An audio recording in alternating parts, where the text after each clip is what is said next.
Hello and welcome to Magnetic Study, creating the ways of cracking competitive exams।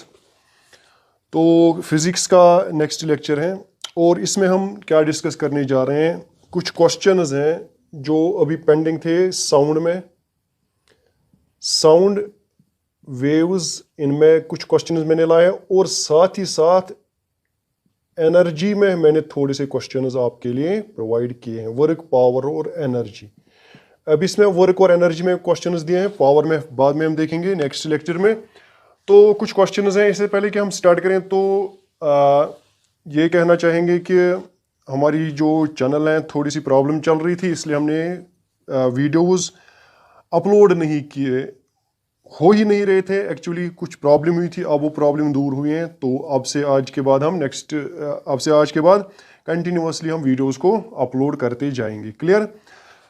तो चलिए start करते हैं। Sound waves से पहले कुछ क्वेश्चंस, मोस्ट इंपॉर्टेंट क्वेश्चंस हैं, छोड़ने नहीं है, इनको लिखना पड़ेगा आपको। और उसके बाद मैंने आपको पहले भी कहा था कि आप कॉपी मेंटेन कीजिए। कॉपी मेंटेन करने से जितने भी क्वेश्चंस हम यहाँ पर प्रोवाइड करें वो सभी क्वेश्चंस आप राइट डाउन कीजिए। क्लियर? तो स्टार्ट करते हैं। इससे पहले हमने क्या देखा था कि बहुत सारे क्वेश्चंस मैंने आपको दिए थे। अब नेक्स्ट क्वेश्चन जो है आपकी स्क्रीन पे आ रहा है, क्वेश्चन नंबर 20 से हम स्टार्ट करेंगे। क्वेश्चन नंबर 19 तक हमने ऑलरेडी किए हुए हैं, तो क्वेश्चन नंबर 20 से हम स्टार्ट करेंगे। तो क्वेश्चन नंबर 20 क्या लिखा है? In order that mechanical wave propagates in medium should have. तो अगर मैकेनिकल वेव को मीडियम में चलना है तो मीडियम के पास कौन कौन सी प्रॉपर्टी होनी चाहिए? ऑप्शन ए आपका है इलास्टिसिटी, ऑप्शन बी आपका है इनर्शिया, ऑप्शन सी आपका है बोथ, और ऑप्शन डी जो है वो है नन ऑफ द अबव। तो इसमें आप सिंपली याद रखोगे दैट इलास्टिसिटी और इनर्शिया ये दोनों जरूरी हैं। किसके लिए? एक मीडियम के लिए कंपलसरी है। अगर ये दोनों प्रेजेंट हैं तभी मैकेनिकल वेव प्रोपोगेट कर सकती हैं। तो याद रखिए ये दोनों ऑप्शन सही है, इसलिए आपका ऑप्शन जो राइट ऑप्शन है वो है C, that is both A and B.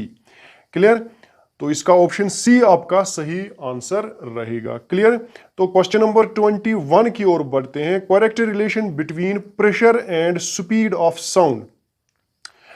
कि स्पीड ऑफ साउंड जो है वो प्रेशर पर क्या डिपेंड करता है कि नहीं? मैंने आपको बता दिया था प्रॉपर्टीज ऑफ साउंड में कि इसमें आप लिखा है V is directly proportional to under root P, V is 1/p, V is directly proportional to P square and D does not depend upon pressure. अगर आप लोगों ने साउंड और लेक्चर वाला लेसन सुना है, वो वीडियो सुना है, तो मैंने आपको उसमें कहा था कि प्रेशर पर डिपेंडेंसी नहीं है। That means speed of sound does not depend upon pressure. तो इसका ऑप्शन जो रहेगा वो ऑप्शन डी रहेगा, does not depend upon P, that is pressure. Question number 22, in which of the medium speed of sound is greater. ज्यादा speed of sound किस में है? तो ये आप खुद करोगे। क्लियर? ये आप लोगों के लिए इजी है, ये आप लोगों ने किया हुआ है। क्वेश्चन नंबर 23 पर आते हैं। Which of the following is or examples of mechanical waves, that is waves generated इन।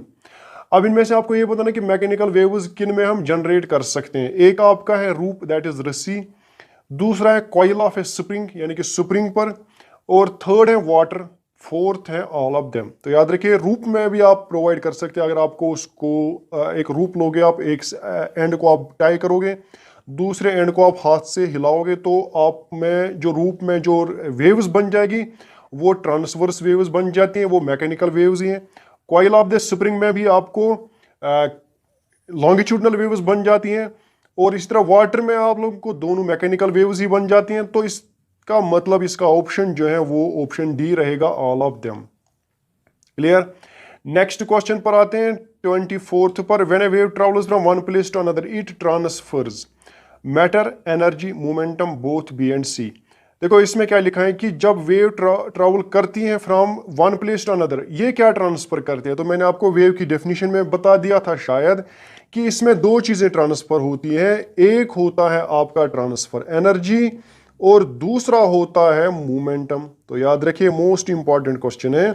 तो ये दोनों चीजें ट्रांसफर होती है, एनर्जी और मोमेंटम। शायद डेफिनेशन में मैंने आपको शायद ये बता दिया था। तो इसका जो ऑप्शन रहेगा वो रहेगा option D, that is both B and C. Next question है 25 longitudinal waves are also called, ये तो आप लोगों को पता ही होगा कि लॉन्गिट्यूडनल वेव्स को और क्या नाम दिया गया है, compressional waves, transverse waves, radio waves या ना N O T means none of them. तो लॉन्गिट्यूडनल वेव्स का दूसरा नाम क्या है? शाबाश, तो याद रखें ऑप्शन ए इसका सही है, दैट इज कंप्रेशनल वेव्स। इनमें कंप्रेशंस और रियरफ्रैक्शंस बन जाते हैं, इसलिए इनको कंप्रेशनल वेव्स भी बोला जाता है। क्वेश्चन नंबर 26 पर आते हैं, the distance covered by the wave during one period is called its. तो डिस्टेंस ट्रेवल कितनी करती है वेव एक पीरियड में, यानी कि एक टाइम पीरियड में, यहाँ पर वन पीरियड का मतलब है वन टाइम पीरियड। तो याद रखिए वन पीरियड में कितनी वेव ट्रेवल करती है, तो एक कंप्लीट साइकिल बन जाता है, तो उसको कहते हैं वेव लेंथ। क्या कहते हैं? Wave length. तो इसका ऑप्शन सी रहेगा, that is one wave length. इसी तरह distance covered by the wave in 1 second, देखो क्वेश्चन को समझो, एक सेकंड में डिस्टेंस जो ट्रेवल करती है उसको क्या बोलते हैं? वेव नंबर बोलते हैं, वेव लेंथ बोलते हैं, फ्रीक्वेंसी बोलते हैं या वेव स्पीड। तो डिस्टेंस बाय टाइम जो होता है वो स्पीड ही होता है, तो इसलिए यहाँ पर distance covered by wave in 1 second that is time, sorry that is speed. So इसका ऑप्शन डी रहेगा, that is wave speed. Next question की ओर बढ़ते हैं, दैट इज 28th क्वेश्चन है आपका, the travelling wave has a shape of. अब मुझे बताओ इसमें वेव की जो शेप होती है, ट्रैवलिंग वेव की जो शेप होती है वो किस तरह की होती है? ट्रैवलिंग वेव मीन जो चल रही है, प्रोपगेट कर रही है, उसकी जो शेप होती है वो किस तरह की होती है? क्या वो स्क्वायर वेव होती है, क्या वो साइन वेव होती है, क्या वो पैराबोलिक होती है, क्या वो सर्क्यूलर होती है? तो मैंने आपको कहा था इसमें क्रेस्ट और ट्रफस बनते हैं, तो क्रेस्ट और ट्रफस जैसे बनाते हैं हम, इस तरह से वेव की शेप बनाते हैं हम। तो उसमें आपका क्रेस्ट बन जाता है, ट्रफ बन जाता है, क्रेस्ट बन जाता है, ट्रफ। तो इसको हम कहते हैं साइन वेव। क्या बोलते हैं? साइन, क्योंकि साइन का जो ग्राफ होता है वो सेम टू सेम यही होता है, इसलिए इसको साइन वेव भी बोला जाता है। In a medium, in the same medium, velocity of wave, एक ही मीडियम में velocity of wave goes on increasing, remains constant, goes on decreasing, none of above. तो क्या होता है मीडियम में वेलोसिटी ऑफ वेव वो कांस्टेंट होती है, इसीलिए ऑप्शन बी आपका रहेगा। वेव की जो वेलोसिटी होती है वो कांस्टेंट रहती है through the medium. Question number 30 पर आते हैं, a string is stretched between 2 points and is plucked at right angles to its length, the vibrations produced is. ये अभी मैंने कहा था आपको कि किस किस में हम पहले मैंने कहा था कि आपको किस किस में हम मैकेनिकल वेव्स को प्रोपगेट कर सकते हैं। तो मैंने अभी कहा था रूप, रस्सी मैंने ली थी, तो रस्सी में हम प्रोवाइड कर सकते हैं। अब इसने कहा है कि उस रस्सी में कौन सी टाइप ऑफ वेव्स आप प्रोड्यूस कर सकते हैं। लॉन्गिट्यूडनल वेव्स प्रोड्यूस कर सकते हैं, ट्रांसवर्स वेव्स प्रोड्यूस कर सकते हैं, नो वाइब्रेशंस एट ऑल, या none of the above.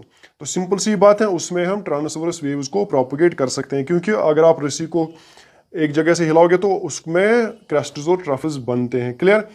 Question number 31 पर आते हैं, in compressional wave the layer of medium having reduced pressure is called. अब ये मोस्ट इंपॉर्टेंट पॉइंट है, जब लॉन्गिट्यूडनल वेव्स प्रोपगेट होती हैं तो जिस रीजन में, जिस मीडियम के जिस हिस्से में प्रेशर कम हो जाता है, रिड्यूस हो जाता है, उस पॉइंट का क्या नाम है, उस रीजन का क्या नाम है? उस रीजन का कंप्रेशन नाम है, उस रीजन का इलास्टिसिटी, नोड या रेयर फ्रैक्शन। तो सिंपल सी बात है, जहां पर प्रेशर रिड्यूस होता है, प्रेशर रिड्यूस होने का क्या मतलब है कि पार्टिकल्स दूर जाते हैं, तो इसका मतलब है रेयर फ्रैक्शन वाला रीजन होता है वो। क्लियर? तो ऑप्शन डी रहेगा आपका। मैंने इसको प्रॉपर्टीज में मैंने आपको बता दिया था कि प्रेशर कहाँ पे इंक्रीज होता है, कहाँ पे डिक्रीज होता है जब लॉन्गिट्यूडनल वेव ट्रैवल करती है। तो लेक्चर नंबर 1 और 2 इंपॉर्टेंट है वेव्स के लिए, या साउंड या वेव्स के लिए इंपॉर्टेंट है, तो इसलिए वो आप याद रखोगे। नेक्स्ट क्वेश्चन आपको आता ही होगा, the portion of the medium above it's mean position is called. उसको क्या नाम बोलते हैं? क्रेस्ट बोलते हैं, ट्रफ बोलते हैं, बोथ एंड भी, none of the above. Simple सी बात है, above mean position, above mean position का जो पोर्शन होता है उसको क्रेस्ट बोला जाता है। क्लियर? इसी तरह नेक्स्ट क्वेश्चन है 33, SI unit of wave length is. देखो वेव लेंथ का एसआई यूनिट क्या है, बहुत इंपॉर्टेंट क्वेश्चन है। Wave length means simply distance, तो इसका मीटर ही रहेगा, इसलिए इसको एसआई यूनिट में आप मीटर नाम दोगे, तो इट इज ऑप्शन बी इसका करेक्ट आंसर रहेगा, that is metre. Question number 34, which of medium can transmit both transverse and longitudinal waves. इन मीडियम में से किस में दोनों तरह की वेव्स प्रोपोगेट कर सकते हैं, ट्रांसमिट कर सकते हैं? Solids, liquids, gases, all of them. तो दोनों किस में प्रोवाइड हो सकते हैं? सॉलिड्स में, लिक्विड्स में, गैसेस में, या तीनों में? तो ये ऑप्शन, ये क्वेश्चन भी आप खुद करोगे। ट्रांसवर्स और लॉन्गिट्यूडनल दोनों आपको भेजने हैं, तो कौन सा मीडियम है जिसमें ये दोनों ट्रेवल कर सकते हैं। नेक्स्ट क्वेश्चन की ओर बढ़ते हैं। Sound waves can not propagate through, sound wave किस में प्रोपोगेट नहीं कर सकती हैं, वॉल्स, ग्रास, वुड या वैक्यूम। सिंपल सी बात है वैक्यूम, क्योंकि वहां पे मटेरियल नहीं होता है मीडियम में, इसीलिए वैक्यूम में ये ट्रेवल नहीं करती है। नेक्स्ट क्वेश्चन की ओर बढ़ते हैं। The ultrasonics have the frequency, अब अल्ट्रासोनिक्स की फ्रीक्वेंसी क्या होती है, तो ऑडिबल रेंज की होती हैं, या अबव 20,000 हर्ट्ज होती हैं, या बिलो 20 हर्ट्ज होती हैं, या नन ऑफ द अबव। तो सिंपल सी बात है अल्ट्रा मीन्स अबव, ऑडिबल से ज्यादा, ऑडिबल से ज्यादा मीन्स 20,000 हर्ट्ज से ज्यादा, तो इसलिए आपको ऑप्शन रहेगा option B, that is 20,000 hertz. अच्छा, एक साउंड वेव है जिसकी फ्रीक्वेंसी है 5 हर्ट्ज, क्लियर। अब इसकी क्या है, इसकी वेवलेंथ कम है, काफी स्मॉल साउंड है, ऑडिबल है या इज इनऑडिबल, क्या है ऑप्शन। तो याद रखोगे ये इनऑडिबल होता है, क्योंकि 20 हर्ट्ज से लेकर 20,000 हर्ट्ज तक फ्रीक्वेंसी रेंज होती है ह्यूमन ईयर की, तो ये इनऑडिबल और वो ऑडिबल कहलाता है। तो ये 5 हर्ट्ज है, तो बिलो 20 हर्ट्ज है, इसलिए इनऑडिबल कहलाएगा, क्लियर। 38 क्वेश्चन पर आते हैं। The frequency range for human ear is, अब ये भी आप खुद करोगे। देखो ऑप्शन ए लिखा है 20 to 20,000 kilo hertz, option B लिखा है 20 to 20,000 हर्ट्ज, ऑप्शन सी लिखा है 20 to 20,000 मेगा हर्ट्ज, और ऑप्शन डी जो है नन ऑफ द अबव। अब आपको तीनों में से एक चूज करना है, क्योंकि नन ऑफ द अबव तो आएगा नहीं, इसलिए ऑप्शन ए, ऑप्शन बी और ऑप्शन सी में आपको चूज करना है कि उसका जो फ्रीक्वेंसी रेंज होता है वो क्या होता है, क्लियर। या ये किलो हर्ट्ज होता है, या हर्ट्ज में होता है, मेगा हर्ट्ज में होता है, आपको बस इतना ही देखना है। अब क्वेश्चन नंबर 39 की ओर आते हैं। इसमें क्या लिखा है, when a wind is blowing in the same direction in which the sound is travelling, the speed of sound will decrease, increase, remain same, none of them. देखो क्वेश्चन क्या लिखा है, मैंने सोरस ने साउंड प्रोड्यूस किया और source के पीछे से एक विंड आया और उसी डायरेक्शन में जाने लगा जिस डायरेक्शन में साउंड ट्रैवल कर रहा है। तो अब साउंड की जो स्पीड है वो इंक्रीज होगी, डिक्रीज होगी, रिमेन सेम या नन ऑफ देम। तो सिंपल सी बात है वो इंक्रीज होती है। जब विंड ब्लो करता है उसी डायरेक्शन में जिस डायरेक्शन में साउंड जा रहा है, तो स्पीड ऑफ साउंड इंक्रीज होती है। तो याद रखिए इंक्रीज मीन्स ऑप्शन बी इसका सही आंसर रहेगा। क्वेश्चन नंबर 40 पर आते हैं। Newton assumed that sound travels in gases under isothermal condition, adiabatic condition, isochoric, none of them. तो न्यूटन ने क्या एज्यूम किया था, उसके बाद उसने साउंड जो स्पीड ऑफ साउंड है और वो कैलकुलेट किया, उसके बाद उसमें एरर आई, वो भी मैंने आपको बता दिया था। तो उसने एज्यूम क्या किया था वहां पे, उसने ये एज्यूम किया था कि साउंड जो ट्रैवल करता है गैसेस में वो अंडर आइसोथर्मल कंडीशंस पे ट्रैवल करता है, और उसके बाद लैपलास ने कहा था नहीं एडियाबैटिक कंडीशंस पे ट्रैवल करता है। इसलिए न्यूटन को एरर आई थी कैलकुलेशन में, लेकिन जो लैपलास है उसने करेक्ट कैलकुलेशन की थी वेलोसिटी की, क्लियर। तो इसलिए यहां पर ऑप्शन ए रहेगा इसका, दैट इज आइसोथर्मल कंडीशन। अब आते हैं किस पर, वर्क पावर और एनर्जी पर। अब वर्क पावर और एनर्जी में हम कुछ क्वेश्चंस देखते हैं और उनको उनका सोल्यूशन फाइंड आउट करते हैं। आपके लिए भी एक दो क्वेश्चंस रखेंगे हम, तो ताकि आपको ने जो लेक्चर सुने हैं उनसे आपको फायदा हुआ है या नहीं, क्लियर। तो चलते हैं क्वेश्चन नंबर 1 पर। तो क्वेश्चन नंबर 1 क्या लिखा है, वर्क डन इज 0 इफ। तो मैंने आपको याद करो, आप वर्क के लिए मैंने आपको कहा था work is force into displacement, force into displacement work होता है। अब यहां पर ऑप्शन क्या है, क्वेश्चन क्या है, वर्क कब 0 होगी। तो वर्क कब 0, इसकी कंडीशन क्या है। देखो अगर फोर्स 0 होगा तो वर्क भी 0 होगी, अगर डिस्प्लेसमेंट 0 होगा तो वर्क भी 0 होगी, अगर फोर्स परपेंडिकुलर टू डिस्प्लेसमेंट होगा तब भी क्या वर्क 0 होगी, या option D all of them. तो अब आप इसको सोचोगे तो ऑप्शन ए और बी आप देखोगे तो आप कहोगे भाई फोर्स अगर 0 होगा तो वर्क भी 0 होगी, डिस्प्लेसमेंट अगर 0 होगा तो वर्क भी 0 होगी। अब ऑप्शन सी पर आते हैं, force is perpendicular to displacement. मैंने आपको कहा था कि वर्क में एक और कंपोनेंट आता है दैट इज कॉस थीटा, अगर आप याद रखोगे। अगर थीटा 90 है दैट मीन्स फोर्स और डिस्प्लेसमेंट के बीच का एंगल जो 90 है, तो cos 90 का वैल्यू 0 होता है, तो ये सारी क्वांटिटी 0 हो जाएगी, तो वर्क विल बी 0। तो इसका मतलब है ऑल ऑफ देम इसका ऑप्शन रहेगा। क्वेश्चन नंबर 2 पर आते हैं। क्वेश्चन नंबर 2 क्या लिखा है, work done is given by. अब इसमें आपको देखना है work done is given by किस एक्सप्रेशन से वर्क गिवन होता है। ऑप्शन ए आपका है W equals F M, W equals F S cos theta, both A and B, none of the above. आप इस क्वेश्चन को आप खुद भी कर सकते हो, तो बहुत इजी है। मैंने अभी कहा इसका answer that F S cos theta, तो इसका ऑप्शन बी सही आंसर रहेगा। कभी कभी अगर लिखा होगा एफ डॉट एस तो वो भी सही रहता, लेकिन इसने लिखा है ऑप्शन ए में एफ डॉट एम, तो यहाँ पर एफ डॉट एम नहीं होता है बल्कि एफ डॉट एस होता है। क्लियर।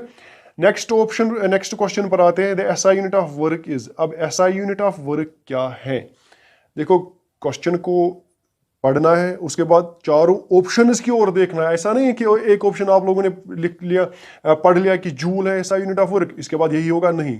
पहले ये देखना है कि ऑप्शन बी और ऑप्शन सी और ऑप्शन डी क्या है, उसके बाद आप लोगों को इसका सही आंसर मिलेगा। देखो क्वेश्चन ए लिखा है जूल, लेकिन क्वेश्चन बी जो लिखा है वो न्यूटन मीटर लिखा है। क्या लिखा है, न्यूटन मीटर। अब वर्क जो है वो फोर्स इंटू डिस्प्लेसमेंट है। अब फोर्स का यूनिट है न्यूटन, डिस्प्लेसमेंट का मीटर, तो इसका मतलब है न्यूटन मीटर भी तो वर्क का ही यूनिट बना। क्लियर। और इसी को मैंने कहा था कि इसी का नाम होता है जूल, न्यूटन मीटर ही का नाम जूल है। क्लियर। तो इसीलिए इसके ऑप्शन जो है वो दोनों सही हैं, ए और बी। तो सी इन दोनों को वैलिडेट कर रहे हैं कि both A and B are correct, तो इसलिए ऑप्शन सी जो है वही करेक्ट आंसर रहेगा, क्योंकि ऑप्शन ए और ऑप्शन बी दोनों सही है, लेकिन सी क्या कह रहा है, ये दोनों सही है, तो इसका मतलब है ऑप्शन सी सही आंसर है। क्वेश्चन नंबर 4 पर आते हैं, CGS unit of work is. अब आपको यहां पर CGS यूनिट ऑफ वर्क कहा गया है, तो CGS का मतलब क्या है, C means centimetre, C means centimetre, G means gram, kilo निकालो तो ग्राम बच जाता है ग्राम, और S मीन्स सेकंड। SI में मीटर लेते हैं डिस्टेंस का यूनिट, kg लेते हैं मास का यूनिट, और सेकंड लेते हैं टाइम का यूनिट। लेकिन CGS में सेंटीमीटर, ग्राम और सेकंड लेते हैं, इसलिए अब आपको क्या यहां पर भी जूल बनेगा, तो ऐसी बात नहीं है, जूल नहीं बनेगा। kg मीटर पर सेकंड ये भी नहीं है, तो ऑप्शन सी जो है ERG, ERG, तो ये आप याद रखोगे, यही होता है CGS यूनिट किसका, वर्क का। क्लियर। तो ऑप्शन सी याद रहेगा, बहुत इंपॉर्टेंट क्वेश्चन है भाई, CGS यूनिट ऑफ वर्क कहा गया है, इसलिए ERG कहलाएगा इसका यूनिट। अब क्वेश्चन नंबर 5 पर आते हैं, man is pushing a rigid wall, work done by man is. एक रिजिड वॉल है, फिक्स्ड वॉल है, एक दीवार है, उसको पुश कर रहा है एक आदमी, तो उसने कितनी वर्क की, 0 work, maximum work 20 joule, incomplete data. अब आप सोचोगे भाई यहां पर क्या लिखेंगे हम, एक दीवार को हम धक्का दे रहे हैं, उसमें डिस्प्लेसमेंट नहीं हो रहा है, अगर डिस्प्लेसमेंट नहीं हो रहा है तो डिस्प्लेसमेंट 0 है, तो डिस्प्लेसमेंट अगर 0 है तो वर्क विल बी 0, तो इसका मतलब है ऑप्शन ए सही है, वर्क इज 0। इनकम्प्लीट डेटा नहीं है बट वर्क 0 होगी इस केस में, ये एग्जांपल मैंने शायद आपको दी थी वर्क में। क्वेश्चन नंबर 6 पर आते हैं, women is carrying a water pot having a weight of 20 kg on her head and she covered a displacement of 20 metre, then work done by women is. ये आप खुद करोगे, इसमें लिखा है 400 joule, 0 joule, 20 joule, none of them. देखो question को समझ लेना पहले कि एक औरत है, उसके सर पे एक वाटर पॉट है और उस वाटर पॉट का वेट है 20 kg, और उसके बाद वो चल रही है, उसने 20 मीटर का डिस्प्लेसमेंट भी कवर किया है, तो वर्क कितनी की उसने। तो मैंने आपको कहा था उसको वाटर पॉट अगर सर पे रखना है तो उसको फोर्स ऊपर की डायरेक्शन में लगेगा, यानी कि ऊपर की डायरेक्शन में, लेकिन डिस्प्लेसमेंट आगे जा रहे हैं, पीछे या आगे, चलो आगे बढ़ाते हैं उसको, तो आगे जा रहा है, दोनों के बीच का जो डिस्प्लेसमेंट है वो 90 है, जो सॉरी एंगल जो है वो 90 है। अगर एंगल 90 है तो cos थीटा विल बी 0, अगर cos थीटा 0 है तो वर्क विल बी 0। वर्क कितनी होगी इस केस में, 0। क्लियर। तो इसका मतलब है इसका ऑप्शन बी सही ऑप्शन रहेगा। क्वेश्चन नंबर 7 पर आते हैं, देखो ये क्वेश्चन अब आप लोग कहोगे ये हमें समझ नहीं आया, तो नहीं आएगा भाई जब तक आप पहला लेक्चर नहीं देखोगे वर्क, पावर और एनर्जी का, जिसमें मैंने एनर्जी वर्क के बारे में आपको सारी इंफॉर्मेशन दी थी लेक्चर नंबर 1 में। क्वेश्चन नंबर 7 पर आते हैं, a boy is pushing a box placed on horizontal surface, if the force applied by boy on box is 20 newton and the displacement of the box from initial point is 30 metre, then work done by boy is. देखो horizontal surface पे रखा गया है, इसका मतलब है सीधे force और डिस्प्लेसमेंट की डायरेक्शन जो है वो सेम है। अब इसने क्या किया है कि इसने उसको 20 न्यूटन का फोर्स अप्लाई किया, उसके बाद 30 मीटर का डिस्प्लेसमेंट हुआ, तो वर्क कितनी की इसने, तो सीधे आप मल्टीप्लाई करोगे दोनों को, 236 दैट इज 600 जूल। अब दूसरा सी ऑप्शन भी देखोगे आप, 600 kg metre square divided by second square, क्या ये भी सही है या नहीं, तो ये आप चेक करोगे और मुझे इसका आंसर बताओगे। देखो 600 तो सही है, अब आपको बी और सी में ये देखना है कि यूनिट इसका क्या है। जूल आप लोगों को पता ही है, जूल वर्क का यूनिट है। क्या KG metre square by second square भी इसका यूनिट है? देखो आपको जूल में क्या है, एक है आपका न्यूटन, दूसरा है मीटर। अब न्यूटन में क्या क्या है, एक है केजी, एक है मीटर और एक है डिवाइडेड बाय सेकंड स्क्वायर। अब साथ में एक और मीटर है, तो ये बन जाएगा KG metre square by second square. तो मीन्स ये ऑप्शन भी सही है, तो इसलिए बोथ बी एंड सी इसका सही आंसर है, यानी कि डी ऑप्शन इसका सही है। क्लियर। नेक्स्ट क्वेश्चन की ओर बढ़ते हैं। The energy of a body of mass M moving with velocity of V is given by, ये तो इजी है। एनर्जी कौन सी होगी जब मोशन होती है, तो वो होती है काइनेटिक एनर्जी। तो option A, option B, option C और ऑप्शन डी में काइनेटिक एनर्जी की एक्सप्रेशन देखनी है, तो सीधी सी बात है 1/2 ऑफ एम वी स्क्वायर, ये आंसर इसका सही आंसर रहेगा। क्वेश्चन नंबर 9 की ओर बढ़ते हैं। Calculate the kinetic energy possessed by a body of mass 10 kg which is moving with a velocity of 1 metre per second. देखो वेलोसिटी आपके पास मास है, मास कितना है 10 kg, और आपके पास वेलोसिटी है 1 metre per second square, 1 metre per second. अब आपको काइनेटिक एनर्जी चाहिए, तो kinetic energy is 1/2 of M V square, तो वी तो 1 है, तो मीनस 1 का स्क्वायर भी 1 ही होता है। मास है 10 आपका, 10 × 1 इज 10, और डिवाइड में 2 जाएगा, 1/2, 10/2 इज 5, तो इसका ऑप्शन डी रहेगा, दैट इज 5 जूल। क्लियर। तो काफी इजी क्वेश्चन है, इसलिए आप इसको सॉल्व करोगे घर में। क्लियर। क्वेश्चन नंबर 10 पर आते हैं। If the momentum of body having mass 10 kg is given by 2 kg metre per second, then it is kinetic energy in joules is given by. देखो इसमें आपको क्या बताया गया है कि मोमेंटम गिवन है, आपका P गिवन है, तो P कितना है, वो है 2 kg metre per second, 2 kg metre per second, और आपका मास गिवन है वो है 10 kg। अब आपको क्या बताना है, काइनेटिक एनर्जी। मैंने आपको काइनेटिक एनर्जी की दूसरी एक्सप्रेशन भी बताई थी, एक मैंने बताई थी आपको 1/2 ऑफ एम वी स्क्वायर, दूसरी एक्सप्रेशन भी मैंने बताई थी, अगर आप लेक्चर नंबर 1 देखोगे, पी स्क्वायर बाई 2 एम, ये भी काइनेटिक एनर्जी ही है। अब पी स्क्वायर, यहां पर पी जो है वो है 2, तो पी स्क्वायर हो जाएगा 4, और 2 टाइम्स मास, मास है 10, तो ये बन जाएगा 4 डिवाइडेड बाई 20, तो 4 डिवाइडेड बाई 20 बन जाता है 2 डिवाइडेड बाई 10 डिवाइड करके, तो आपका ऑप्शन ए इसका ऑप्शन सही रहेगा। क्लियर। तो ये थोड़े से ये क्वेश्चन मैंने थोड़ा सा कॉम्प्लेक्स दिया ताकि आप लोगों को ये क्लियर हो जाए कि हर कोई पॉइंट जो मैंने आपको बता दिया है वर्क में, वो हर कोई पॉइंट इंपॉर्टेंट है। क्लियर। तो याद रखोगे जितने भी पॉइंट्स मैंने आपको बता दिए, उन पॉइंट्स पर आप खुद क्वेश्चंस भी कर सकते हो, एक एक दो दो क्वेश्चन, ताकि आप लोगों को क्लियरली अंडरस्टैंड हो। तो फिलहाल आज के लिए इतना ही, देखते हैं नेक्स्ट लेक्चर में हम क्या करते हैं। हम देखते हैं या लाइट या इलेक्ट्रिसिटी के बारे में थोड़ी सी आपको जानकारी देंगे। मीन्स स्टार्ट करेंगे हम इलेक्ट्रिसिटी और लाइट, और अभी ये कंप्लीट नहीं हुआ वर्क पावर एनर्जी, इसको साथ साथ हम लेते चलेंगे। लेकिन फिलहाल हम क्या कर रहे हैं, या तो लाइट उठाएंगे या हम इलेक्ट्रिसिटी उठाएंगे, क्योंकि दोनों इंपॉर्टेंट है, उनमें से बहुत ज़्यादा क्वेश्चंस देखने को मिलते हैं किसी भी कॉम्पिटिटिव एग्जाम में। क्लियर।